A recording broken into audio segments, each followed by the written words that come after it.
The conclusion of the 8th episode of Season 2 of Severance is as follows. Did Eagan steal Cobel's severance program? Harmony Cobel's divulging of a startling truth regarding Lumen's entire redundancy program is the primary focus of Redundancy Episode 6. Spoiler alert, the entire investigation is predicated on her concepts, not those of Eagan.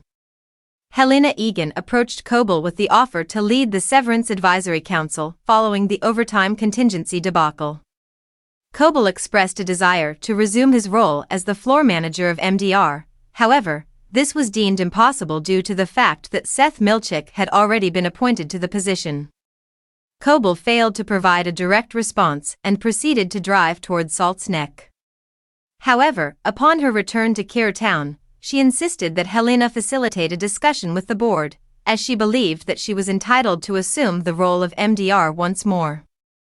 Helena fled Keir Town once more after she agreed to accompany her to the board meeting. I now believed that she was exaggerating her contribution to Lumen's prosperity, as she was fervently seeking to reclaim her previous position.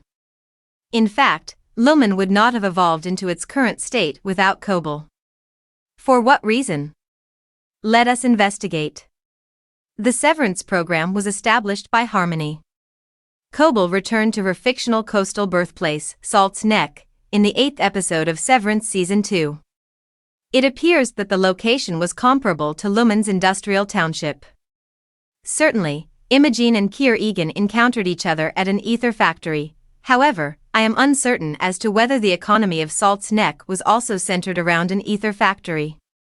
However, it is reasonable to infer that the same substance was being manufactured in the town, as the drug addicts were consuming a solution and ether was previously employed as an anesthetic. Ether became a source of diversion, not income, when Lumen relocated to more fertile grounds. Harmony Cobel was the sole factor that contributed to Lumen's growth, as they discussed the possibility of relocating to more fertile grounds. Harmony, like Miss Huang, was a participant in the Wintertide Fellowship program.